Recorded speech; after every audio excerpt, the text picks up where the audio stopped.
Okay, so really quickly again,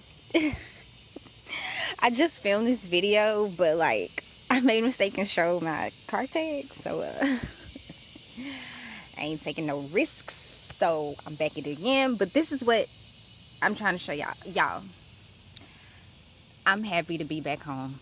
I'm back home in the South, Zone 8. I think I still didn't look up what today's date was. Anyways, and my moringa tree is growing. Okay, listen. So I did a road trip. Well, actually, it was me and my boyfriend. Me and my boyfriend did a road trip from Nevada, near the Tahoe region, Lake Tahoe, down through Sequoia, down through Yosemite, down through the Mojave, down through, and then across to what? Mojave, and then across to the Grand Canyon, then through White Sands, then just busting it through Texas, and then we went all the way to Alabama, coastal Alabama.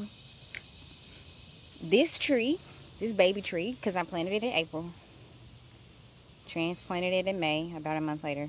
Anyways, it was about this tall and about that big around, so it was like that, like a little cute little tree. When I tell you that when we pulled up in Alabama, it was only that much. It just got beat up, I didn't protect it well. I packed horribly, and I had no room in my car, and so it had to sit up in the front with me, and I'm moving around, he's moving around, and it's just like, it just got beat up in the car to where I pruned it all the way back. I cut it all the way back, and yeah. So when we pulled up in Mobile, dang it, when we pulled up in Alabama, um, yeah, nothing was there, like nothing, except this little branch, right? All I had to do was put it outside, y'all. Oh my gosh, like you don't know how that feels. Like I was saying in the video, um, I was like, growing things is hard. Like you can do it very lazily. Like there are ways to cheat growing and caring for plants. There are a plethora of ways to cheat it and like really work efficiently to where you don't have to dish out any energy. And then it's very challenging. Like it's very challenging. You have to pay attention to a lot of details. You got to pay attention to timing. You got to pay attention to balance. So, and so it's like good luck. And then growing things in the high desert, right? So it's high, meaning it's got a high altitude. I was living at like 6,000 feet at least. I'm pretty sure it was 6,000 feet. Like, at like either right below 6,000 feet or at 6,000 feet. And then, so high altitude mixed with like little to no precipitation at all. So, because they're a desert. So the only precipitation they get is in the winter when there's snow. Because once again, they're in high altitude. After that, zip. Okay. Zip. Ain't no water droplets in the air. Okay. Ain't no tropical storm coming through. Okay. It's just like you either gonna get this snow in the winter, and there you go. That's it for the rest of the year. Yeah. And so yeah, it was really hard. It was really challenging, but I'm back home where everything is great. There's moisture in the air. There's humidity. There's a tropical storm coming. And let me tell you, all I did was put it outside on the front porch. I gave it some water, of course. And then, like, this is 10 days. I don't know if it's technically 10 days because I pulled up in Alabama at, like, on the 17th. I think today's the 25th. So I'm not even going to say 10 days, but I'm not even going to say 7 days. I'm going to say 10 days just in case because I don't know what today is. But 10 days of growth, y'all. And they look good.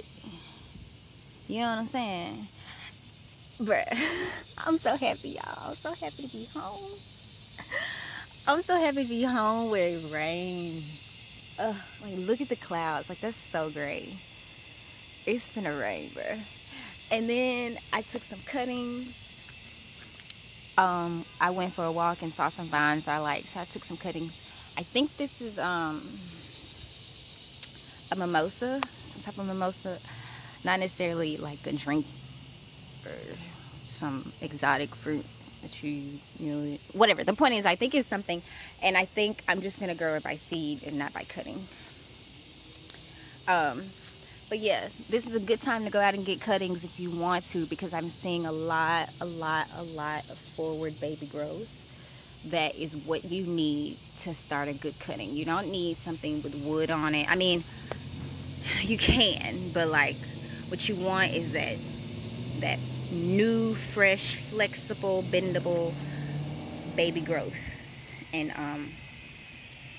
yeah, I really hope I didn't get my tag in it. Oh gosh, I gotta rewatch. Anyways, and so just a tip, I don't like when I was traveling, I didn't cut it back, because if I cut it back, that's just gonna trigger it to grow. I don't know. When I was cutting back, basically what I'm trying to say is, if you want something to stay alive, but you almost killed it, cut everything as much as possible, but still leave a little growth, like maybe 3 inches of growth at least, and cut it back at the node. Okay, cut it back where you see leaves popping out. Right above that is where you need to cut. Like, don't cut anything right here. You need to cut it like either above here. I could have cut it right there, or there. Actually, I would not have cut it right there. So, because I didn't, duh. Anyways, just a little tidbit. But I'm gonna go now. I'm just happy to be home. Ah!